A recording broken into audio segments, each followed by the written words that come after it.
길천이주 말만 말고 쉬어라.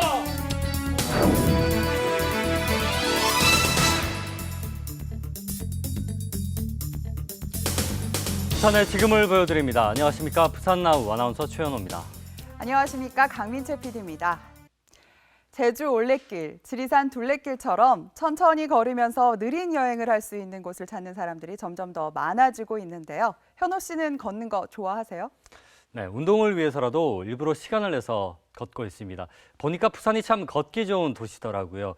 산도 있고 바다도 있어서 멀리 가지 않아도 기분 좋게 걸을 수가 있더라고요. 네, 맞습니다.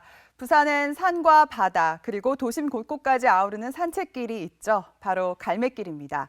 이 갈매길만 따라 걸어도 부산 구석구석을 다 둘러볼 수 있는데요. 갈매길이 조성된 지 올해로 4년째입니다. 부산의 걷고 싶은 길이라는 이름에 걸맞게 관리는 잘 되고 있을까요? 부산시가 갈매길 안전관리 실태 점검에 나섰는데요. 저도 함께했습니다.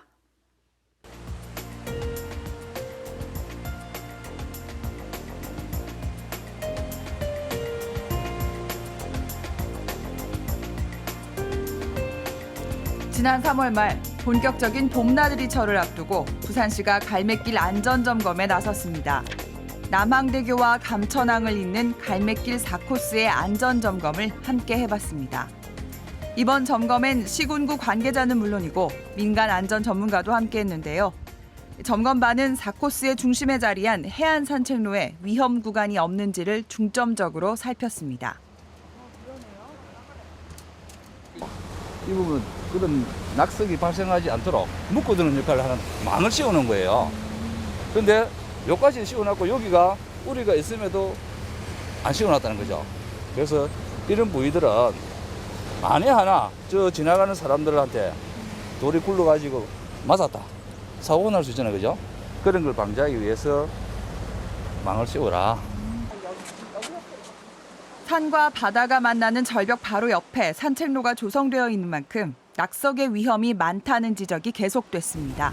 낙석이 되면서 이거 치고 이렇게 기둥까지 쳐버렸네. 이 돌이 크고 작은 바위 덩어리들이 아래로 떨어져 내리면서 기둥을 지지하는 지지대가 아예 떨어져 나갔습니다.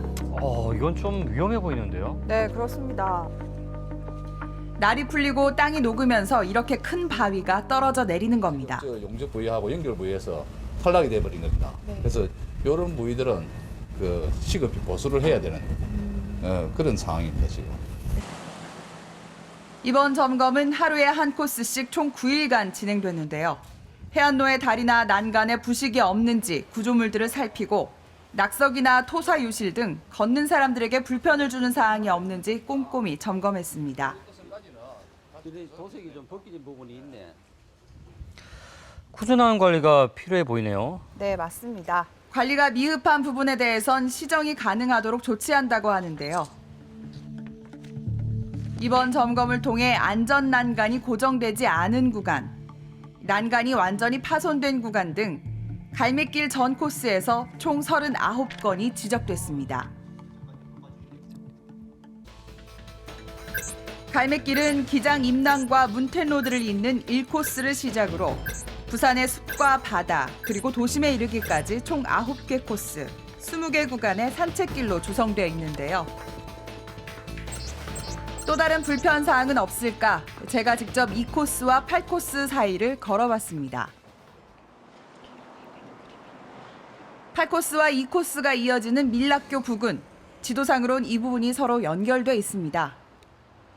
근데 강 PD 좀 헤매는 것 같은데요. 네, 길이 좀 헷갈리더라고요. 일단 지도를 따라 길을 건너 무작정 걸었습니다. 8코스가 거의 끝나는 지점에서 안내도를 찾을 수 있었습니다.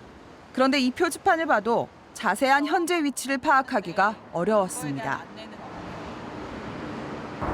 이 안내도가 너무 크게 나와 있어서 이 지점에서 어디로 가야 될지 잘 모르겠는데요.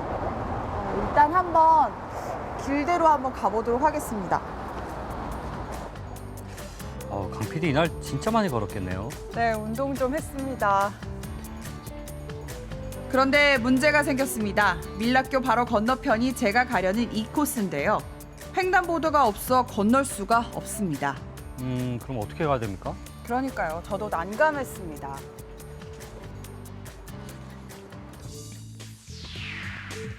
자세히 길을 살펴보면 8코스에서 2코스로 넘어가기 위해선 길을 건너야 하는데요. 횡단보도가 없어 다시 온 길을 돌아가야 합니다. 횡단보도를 3번이나 건너야만 반대 방향으로 갈 수 있는 거죠. 불편하네요. 네, 맞습니다. 조치가 필요할 것 같더라고요. 사람들이 가장 많이 찾는 곳 중 하나인 2코스 2구간. 이기대 해안선을 끼고 있어 주말이면 10,000명이 넘는 사람들이 찾는다고 합니다. 이들에게 불편한 점이 없는지 물어봤습니다. 화장실은 좀 불편했어요. 중간에 하나 정도 있는 것 같은데. 몇 분 정도 걸으신 거예요? 그래 이거 2시간 가까이? 2시간 넘었어. 2시간은 안 걸리지. 3시 19분인데 지금. 우리 그럼 중간에 화장실 못 찾으셨어요? 네, 중간에 화장실 없어요. 하나도 없었어요. 없어요. 이제 급해 지금. 확인해 본 결과 출발 지점과 도착 지점을 제외하고 12.6km에 이르는 코스 사이에 화장실은 단 하나. 그마저도 찾기 쉽지 않은 곳에 있었습니다. 불편함은 또 있습니다. 이런 길이 어떤 이렇게 약간 파져 있고 약간 이럴 때 편하긴 한데 불편하다면 그 뭐랄까 약수물이랄까 물이 좀 부족해. 부산에 걷고 싶은 길을 만들겠다며 총 270km에 걸쳐 조성된 갈매길. 점점 더 많은 사람들이 찾는 만큼 전 구간에 걸친 꾸준한 현장 점검과 안전 관리가 뒤따라야 할 겁니다.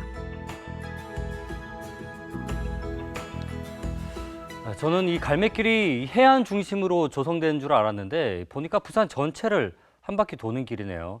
보니까 중간중간에 불편하거나 또 위험한 곳도 있는 것 같은데 직접 걸어보니까 어땠나요? 네, 제가 걸을 때는 잘 몰랐는데 점검을 위해서 자세히 길을 살피면서 걷다 보니까요. 곳곳에 경사면이 정비가 안 돼서 길이 미끄럽거나 안전난간이 떨어져 나간 곳들이 많았습니다. 사실 봄에 날이 풀리면 크고 작은 안전사고들이 많이 일어나잖아요. 만에 하나 있을 수 있는 사고를 미연에 방지하기 위해서 관리를 철저히 해야 할 것 같더라고요. 네, 갈매길 전 구간에 걸쳐 안전점검이 이루어졌다고 했잖아요. 하루빨리 지적된 부분들이 조치가 돼야 될 것 같은데 언제 조치가 이루어지는 겁니까? 네, 이번 점검을 통해서 다른 무엇보다 구조물 분야의 관리가 미흡하다는 지적이 많았는데요. 현장에서 바로 조치 가능한 부분은 이미 조치를 했고요. 낙석 방지책이 설치되지 않은 부분이라든지 안내 표지판이 부실한 부분들은 담당 구군에서 4월 초까지, 그러니까 가능한 한 빠른 시일 내에 보수 보강한다고 합니다. 이런 안전점검이 일회성으로 끝나지 않고 꾸준히 계속돼서 조금 더 안전하게 걸을 수 있는 갈매길로 거듭났으면 합니다.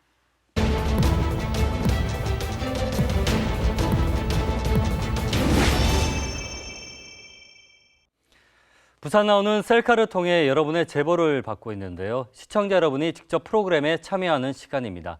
오늘의 제보 영상 함께 보시죠. 안녕하세요. 산림청에 근무하는 유세원입니다. 소나무 재선충병 들어보셨어요? 최근 소나무가 이 재선충병으로 인해 많은 피해를 받고 있습니다. 이곳 부산에서도 대대적인 방제 작업이 진행되고 있는데요. 소나무가 하루하루 죽어갈 때마다 정말 마음이 아픕니다. 이제 우리들이 힘을 모아야 할 때입니다. 최연호 아나운서 도움이 필요할 것 같습니다. 최연호 아나운서 어서 와서 도와주세요. 요즘같이 따뜻한 봄날 등산 가는 분들 참 많죠. 이 산을 오르다 보면 많은 종류의 나무들을 볼 수가 있는데요. 강 PD는 어떤 나무 가장 좋아하십니까? 네, 저는 벚나무를 좋아하는데요. 여기저기 벚꽃이 한창이더라고요. 출근길에 보니까 회사 앞만 해도 한가득 피었던데 벚꽃이 피면 괜히 설레기도 하고 기분이 좋더라고요. 현호 씨는 어떤 나무 가장 좋아하나요? 네, 저도 벚꽃도 좋은데 저는 소나무를 가장 좋아합니다. 언제 봐도 늘 한결같은 모습이 참 좋더라고요. 한 설문조사에 따르면 우리나라 국민이 가장 좋아하는 나무 1위가 바로 소나무라고 합니다. 그런데 조금 전에 제보 영상에서 나왔듯이 이 많은 소나무들이 말라 죽어가고 있다고 하는데요. 이렇게 소나무를 위협하는 주범, 바로 소나무 재선충입니다. 여기 보시면 이 사진이 바로 소나무 재선충입니다. 그리고 옆에 있는 사진은 소나무 재선충이 기생하는 솔수염 하늘소인데요.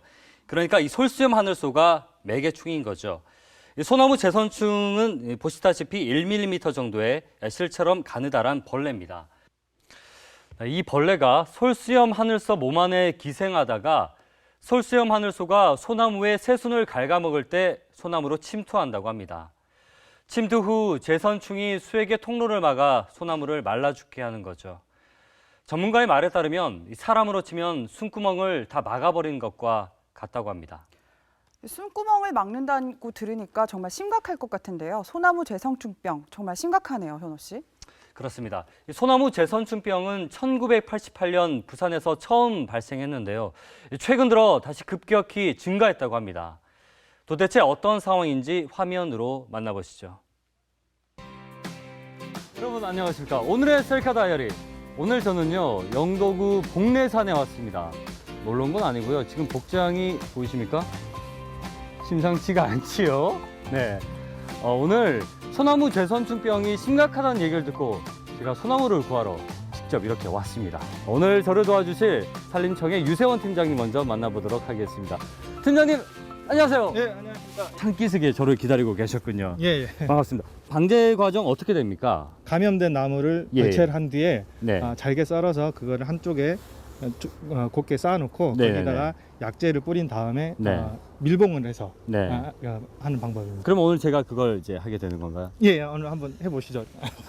제가 하실 수 있을는지 네. 모르겠습니다. 그러니까요. 제가 평소에는 잘 웃고 하는데 오늘은 뭔가 좀 비장한 마음으로 왔습니다. 예. 그리고 이 복장 이렇게 입고 나니까 예. 병아리 같기도 하고 다른 색깔 없습니까? 이게 저도 이제 아나운서인지라 네. 사실 기계도 이게 작업- 저희 시청자분들이 보기에 예. 저게 뭐 하는 건가 싶기도 하고. 잘 어울리십니다. 아 그렇습니까? 예. 최적의 장비입니까? 예, 맞습니다. 그렇군요. 그러면 자 여러분 함께 가시죠. 셀카 다이어리 출발! 가시죠. 각오를 단단히 다지고 출발했습니다. 네, 오늘도 최현호 아나운서 활약 기대됩니다. 산에 소나무가 많았는데요. 재선충병으로 인해서 소나무 수가 빠른 속도로 줄어들고 있다고 합니다. 아, 정말요? 안타깝네요. 팀장님, 예. 지금 제가 보니까 뭐가 재선충병이 걸린 소나무인지 구분이 잘 안 가거든요. 어떤 거죠? 예, 저쪽에 보입니다. 예, 저기 솔잎이 예. 우산살 모양으로 처지면서 빨갛게 변해 있는. 저게 지금 병에 걸린. 예. 저쪽에도 보입니다. 한번 예, 저 가보실까요? 위에도 예. 지금 군데군데 막 보이거든요. 예.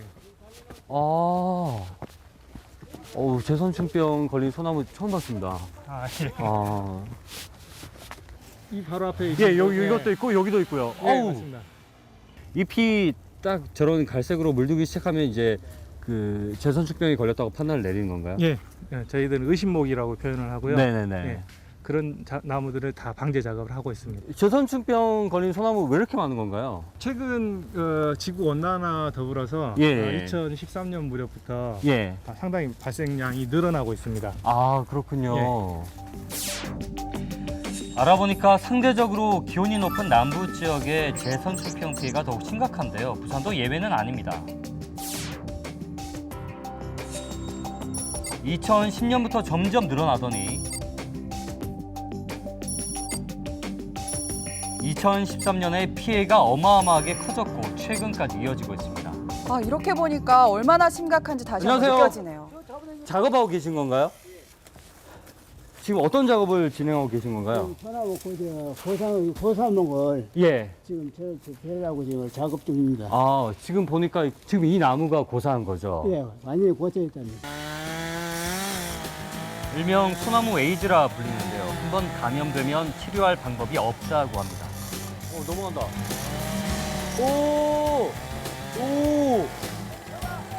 우와. 그렇기 때문에 확산을 막는 것이 중요하다는데요. 다른 나무에 전염되지 않도록 한시라도 빨리 베어내는 게 가장 중요합니다. 이거를 옮기면 되는 거죠? 예. 네. 한번 옮겨보시죠. 아유, 힘이 세시네요. 여기 올리면 되나요? 저도 열심히 거들었습니다. 그런데 사람이나 동물에게 영향을 주진 않나요? 네, 다행히도 사람이나 동물에게는 전염되지 않는다고 합니다.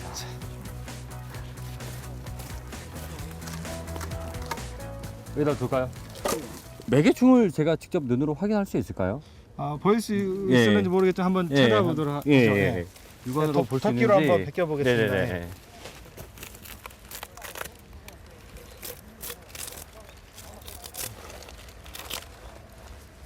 여기 지금 벌레가 지금 뭐 조그만한 게 보이기 시작하는데 예. 이게 뭔가요? 아, 이게 바로 솔수염 아누소 매개충의 유충입니다. 애벌레가 이제 이 안에서 네. 겨울을 월동을 한 다음에 예.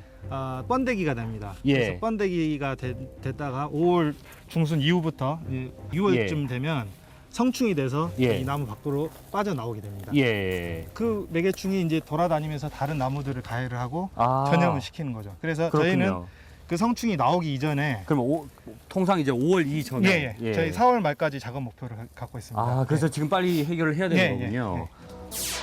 한 조사에 따르면요, 소나무 재선충병 방제 비용이 661억 원이라고 합니다. 2010년에 비해서 무려 300% 이상 증가한 거죠.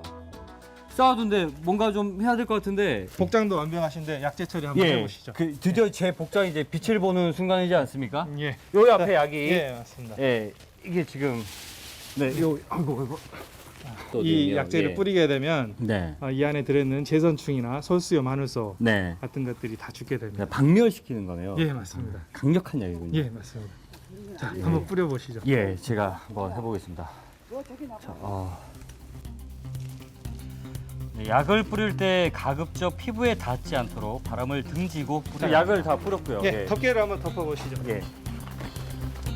2차 감염을 막기 위해서는 덮개를 얼마나 꼼꼼하게 덮느냐가 굉장히 중요한데요.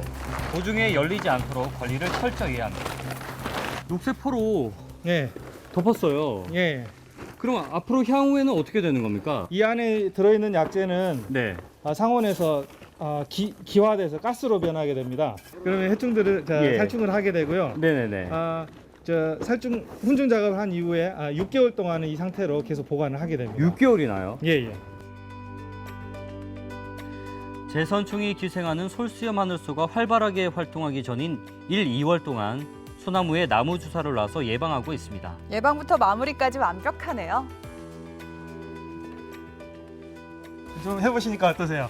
저는 오늘 좀 비장한 마음가짐으로 했어요. 야, 소나무가 예. 어떤 나무입니까? 결의나무, 우리 맞습니다. 국민들이 가장 아끼고 선호하는 나무지 않습니까? 반드시 지켜내야 됩니다. 네. 제선충으로 의심되는 빨갛게 고사되는 나무가 보이면 저희들한테 반드시 신고를 해주십시오. 네. 그러면 저희들이 즉시 달려가서 처리하도록 하겠습니다. 오늘 셀카 다이어리 여기까지입니다. 그럼 마지막으로 저희 구호대로 한번 예. 마무리하실까요? 네, 좋습니다. 자, 소나무 제선충병 완전 방제를 위하여! 네, 저도 얼마 전에 등산을 하다가 곳곳에서 천막을 덮어둔 더미들을 발견했었는데 그게 재선충병에 걸린 소나무들이었네요. 아, 그렇습니다. 이 산림청과 부산시는 확산을 막기 위해 계속해서 방제 작업을 벌이고 있지만 사람이 일일이 손수 처리해야 되는 실정이라 매우 힘든 상황이라고 합니다. 그런데 사실 소나무가 말라 죽어가는 게 당장 내일이 아닌 것 같다고 느끼는 사람들도 있을 것 같은데요. 그렇죠. 하지만 이 소나무가 있음으로 해서 우리가 얻을 수 있는 경제적 가치가 매년 1,000억 원에 달한다고 합니다. 그리고 무엇보다 소나무는 우리 민족의 기상을 상징하는 나무이기도 하죠. 시청자 여러분들도 등산을 하다가 천막으로 덮어둔 더미를 보시면 절대로 손대지 마시길 바랍니다. 그리고 황갈색으로 변한 소나무를 발견하면 산림청으로 신고 꼭 부탁드립니다. 앞으로 부산나우 게시판이나 SNS를 통해서 여러분의 많은 제보 바랍니다.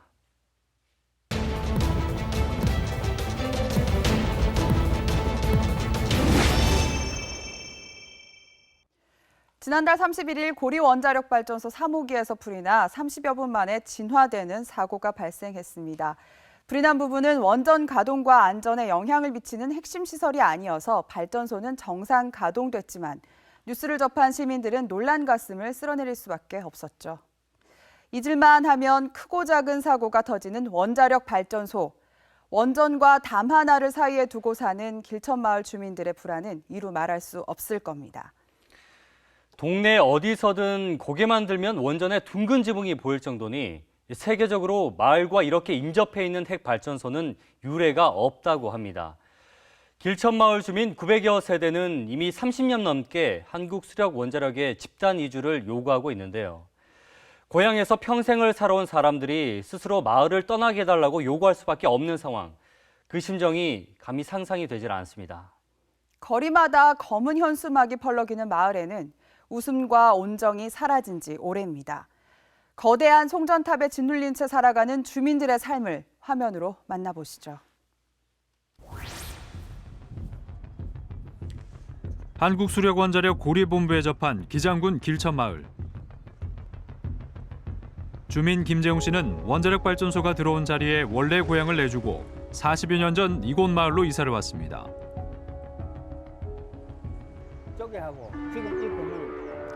철조망 하나를 사이에 두고 마을과 원전은 맞닿아 있습니다. 그때 갑자기 낯선 소리가 들려옵니다. 건설로 인해 갖고 이거는 고리본부에서 이야기 모르겠는데.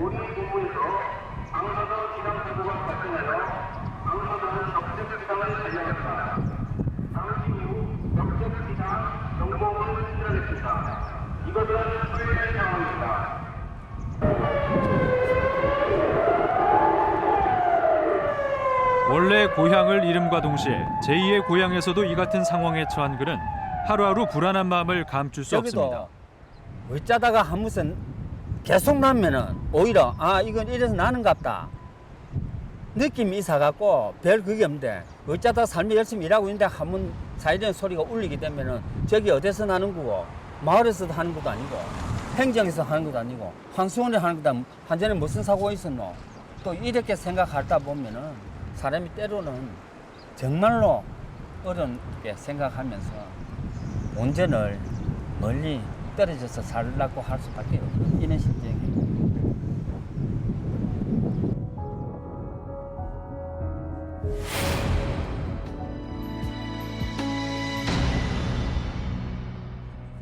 기억나시죠? 바로 여기 50m 앞에서 했던 그 지난달 30일 고리원자력 본부 앞. 우리가 이렇게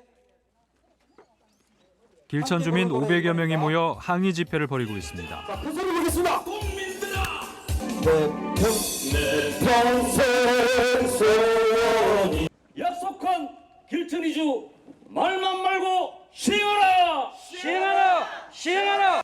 원전 불안 없이 사람답게 살고 싶다. 살고 싶다. 살고 싶다. 이들의 요구는 길천 마을의 전체 이주, 원전에 대한 불안을 더 이상 견딜 수 없어 고향을 떠나게 해달라는 겁니다. 이번엔 그 어느 해보다 적극적으로 나섰습니다. 올해는 6월 16일 날 수명 연장 신청도 있고 배로 문제도 있고 해서 올해는 이제 이주 문제가 완전히 끝을 내려고 요번만큼은 우리 주민이 합심단회해서 이거는 이제 마지막이라는 생각으로 그렇게 집회를 시작하고 있습니다. 기장 장한읍 길천리. 잔잔한 물살과 인적이 드문 해변, 동해안 끝자락에 위치한 작고 조용한 마을입니다.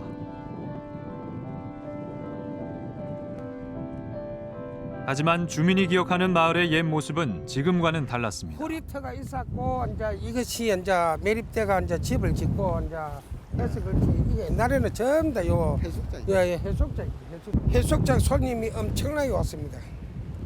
와가지고 우리는 서울에서도 오고 민박에 우리 집에도 방을 5개 이래 있었습니다. 있어가지고 1971년 원전 건설을 위해 바다가 매립되면서 자연 방파제 역할의 백사장이 유실됐고 관광객으로 북적이던 해수욕장은 눈앞에서 사라졌습니다.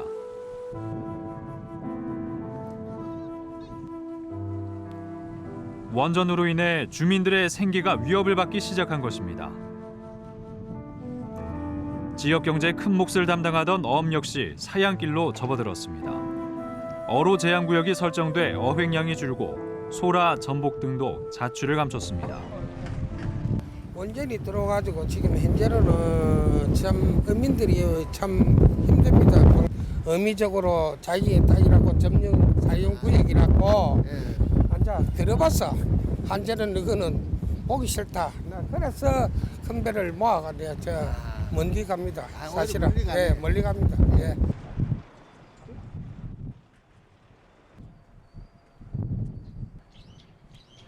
더 큰 문제는 마을 자체가 사라져가는 현실입니다. 이 집들도 다 그래요. 이거 서랬던 집하고 이게 옛날 모습 그대로입니다. 이런 집들이 원전 건설 이후 지역 전체가 그린벨트로 지정됐고 최근에야 규제가 풀렸지만 오랜 세월 재산권을 행사할 수 없었던 주민들은 이미 떠나버린 후였습니다. 여기 지금 현재 빈집은 아마 오래된 집들은 얼추 다 한 3분지 이상 다 빈집이라고 이렇게 보면 되거든요. 황량한 마을에 남겨진 이들은 너무도 달라진 풍경에 원전을 원망할 수밖에 없습니다. 평온한 분위기였지. 진짜 시골 그대로 담 너머로 이웃 간에 좋은 음식 있으면 넘기주고 넘기받고 그 세월이었는데 지금은 원자력이 들어가지고는 뭐 시대의 변화도 있겠지만은 생활의 변화를 완전히 바꿔놨습니다.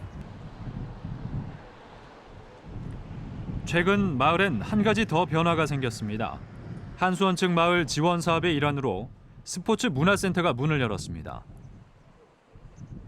하지만 마을과 뚝 떨어진 곳에 들어선 초대형 호화 건물은 위화감만 불러옵니다. 우리가 여기 와서 보면은 우리 지역 주민 삶하고 너무 비교가 되고 여기 오면 꼭 별천지 온 것 같아요. 주민을 위한답시고 수영장하고 뭐 있는데 그것도 자기들이 받을 돈 다 받아가면서 하고 주민한테 혜택이란 건 없어요. 주민들은 공짜 아닙니까? 공짜 아닙니다. 자기 줄 돈 다 주고 40여 년의 세월 동안 원전과 힘겨운 싸움을 해온 주민들은 이제 스스로 고향을 등지려 합니다. 고압 전기가 흐르는 송전선로는 마을과 세상을 단절시켜버렸습니다. 국도가 단절되고 폐쇄되고 외도로가 생기면 해가지고 부산시 오지로 변하고 그리고 우리 지금 생활권 자체가 한수원 구전물로 전부 둘러싸여져 있어요. 더 이상 어떤 꿈과 희망을 가질 수가 없는 지역에 봉착해 있습니다. 1970년대 원전 건설이 시작된 이후 길천마을 주변에는 하나둘씩 관련 시설이 들어섰습니다. 이제는 마을에 원전이 들어온 게 아니라 오히려 원전 속으로 마을이 흡수돼 버린 듯합니다. 원전에 둘러싸인 지금 상황으로는 살 수 없다는 게 주민들의 주장입니다.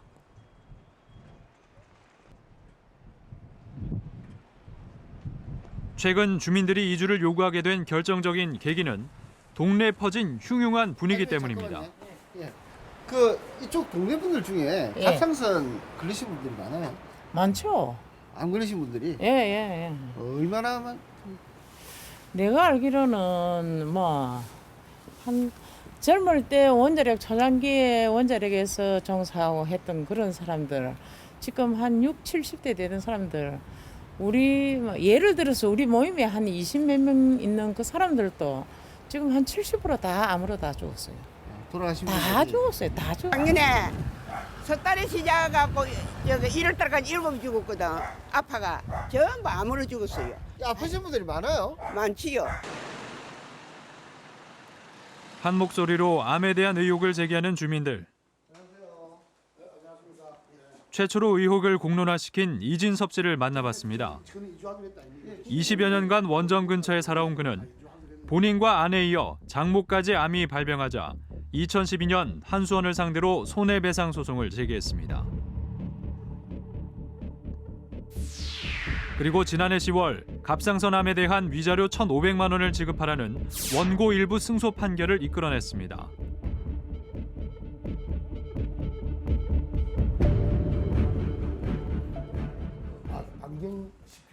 현재 양측은 모두 항소한 상태지만 주민의 암 발병에 대해 한수원의 책임을 인정한 이 판결은 큰 의미를 담고 있습니다. 그때까지는 별로 이제 주민들 이 전 지역민에 대해서 갑상선 암은 좋다. 갑상선 암에 인정만 하면요. 그에 대해서 역학조사를 통해서 진짜 원자력이 우리 주민에 대해서 영향이 있는지 없는지 그걸 알아내고 싶어서 싸움을 한 거기 때문에 그 역학조사 얘기한다라고 하면 저는 소송도 포기할 수도 있습니다. 이후 전국의 원전 주변 지역 주민들이 모여 갑상선암 관련 집단 소송에 나섰습니다. 우리가 명도사항 끝나지 말고 우리가 정말로 이 역학조사를 정확하게 해봐야 되겠다. 그다음에 말이 소송관계 떠나서 이렇게 많은 사람들이 고통받았다는 것은 생각을 못 했단 말이에요, 지금. 현재 548명이 모인 1, 2차 집단 소송이 재판을 앞두고 있고 3차 소송단이 모집될 정도로 주민들이 느끼는 피해는 극심합니다. 2007년도에 전체 소송단 중 그 수가 압도적으로 많은 고리원전 주변 길천마을 주민들은 더 이상 이주를 미룰 수 없다고 말합니다.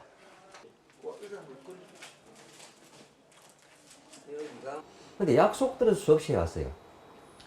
기본 합의서, 무슨 각서 다 해가지고 어떻게 발전하겠다까지 전부 계획을 세워놓고 한 번도 이행을 한 적이 없어요. 12년도에 그 본부장이 전 주민 앞에서 약속을 해요. 이주는 당연히 합니다. 그 말을 믿었죠.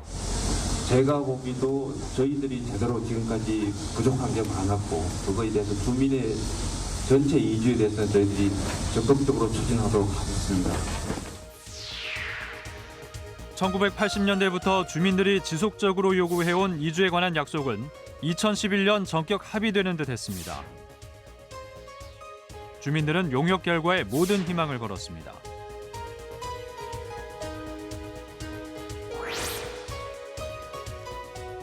부산대 산학협력단에 용역을 맡긴 이주 타당성 조사 보고서. 2013년 이주 필요성이 제기된다는 결과가 도출됐지만 한수원 측이 용역 내용에 관해 보완이 필요하다며 수용을 거부하고 있습니다.